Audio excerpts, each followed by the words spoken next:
नमस्कार दोस्तों। सबसे पहले तो आप सबको मेरा प्यार भरा नमस्कार।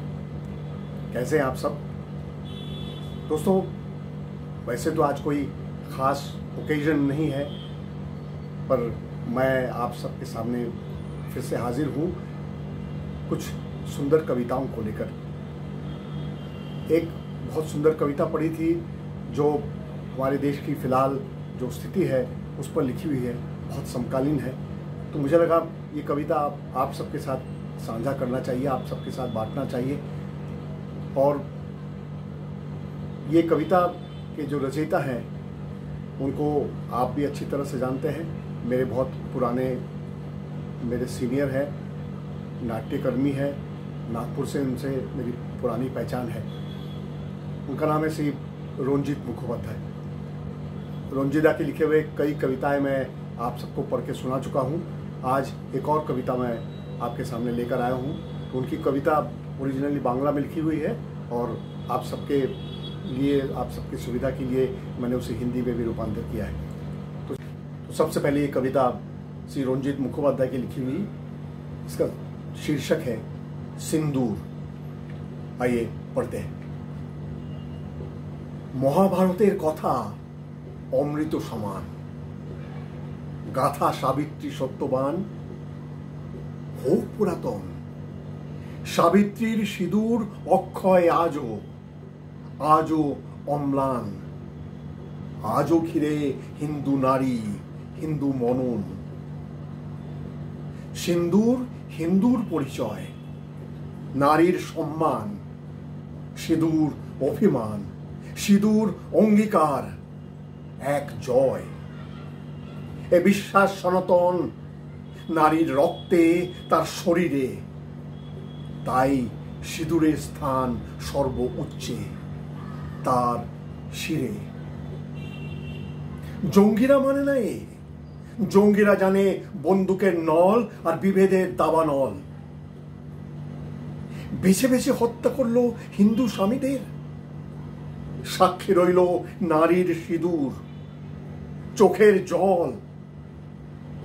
এ নারীরা দিতে চেয়েছিল নিজেদের প্রাণ, এ চাওয়া হলো বৃথা, পেল গঞ্জনা উপহাস।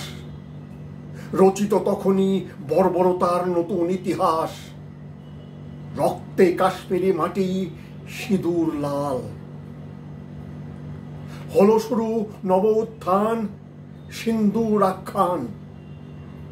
এ নারীরা চাইল বদলা, সারা ভারত উঠল গর্জে।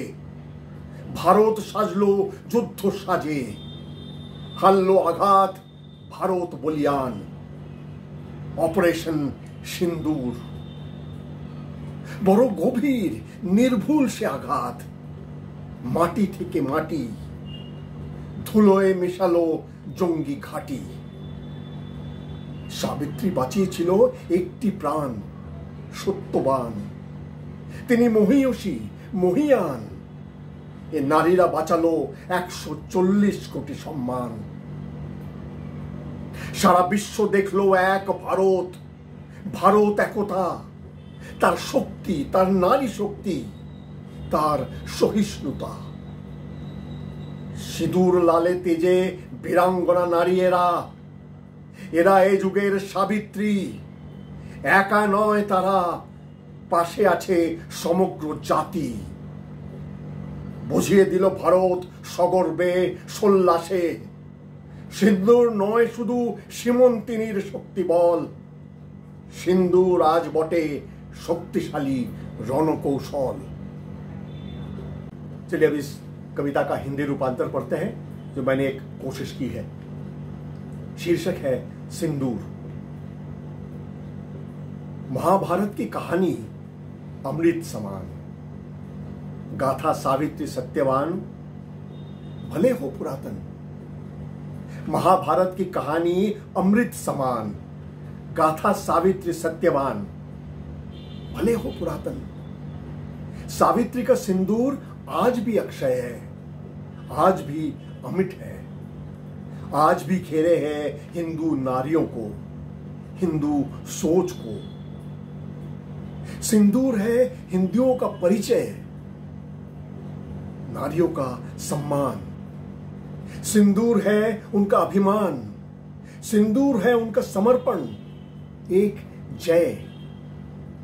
ये विश्वास है सनातन नारियों के खून में, उनके शरीर में। इसलिए सिंदूर का स्थान है सबसे ऊपर, उनके माथे पे। पर आतंकवादी कहां मानते ये?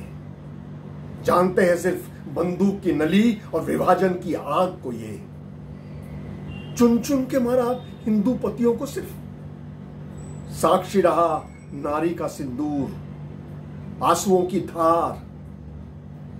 ये नारियां तो अपना भी प्राण देना चाहती थी, पर व्यर्थ गई ये चाहत भी।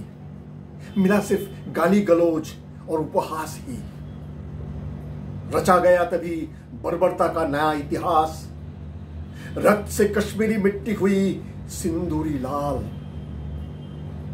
शुरू हुआ नव उत्थान, सिंदूर व्याख्यान।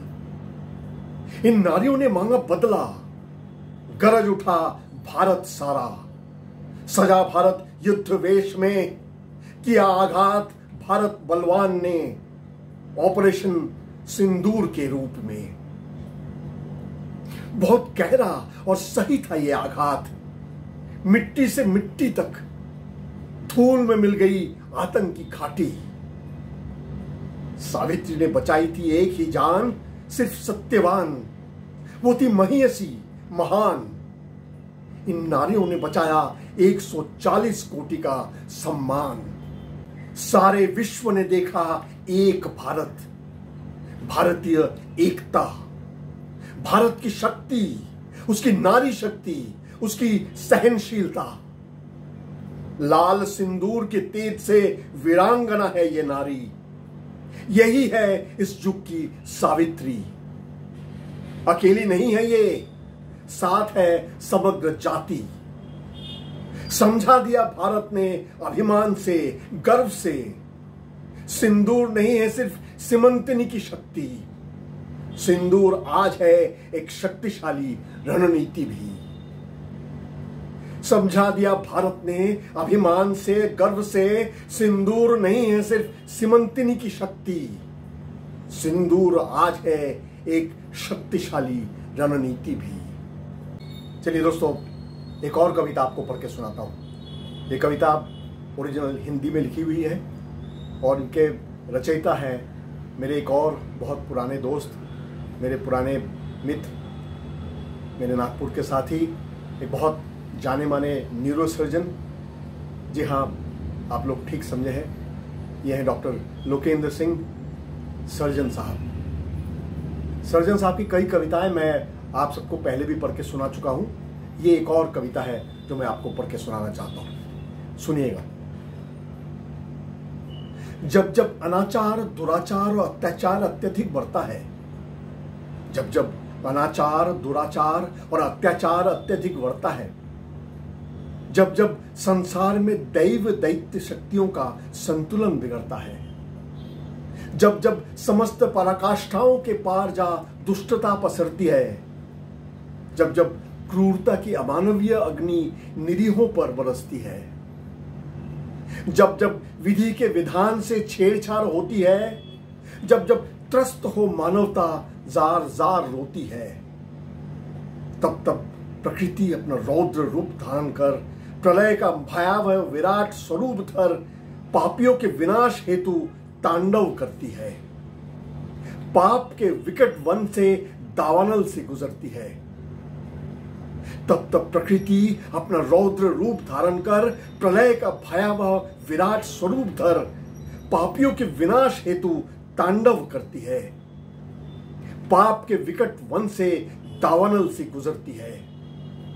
पृथ्वी डोलने लगती है, समुद्र खोलने लगते हैं और अंतरिक्ष से अग्नि बरसती है। तब एक क्षण ऐसा प्रतीत होता है कि समस्त चराचर विनाश के कगार पर है, किंतु संतुलन आते ही पुनः सब यथावत हो जाता है। जीवन की लय और स्पंदन लौट आता है। संतुलन आते ही पुनः सब यथावत हो जाता है। जीवन की लय और स्पंदन लौट आता है। तो दोस्तों, ये थी आज की 2 कविताएं।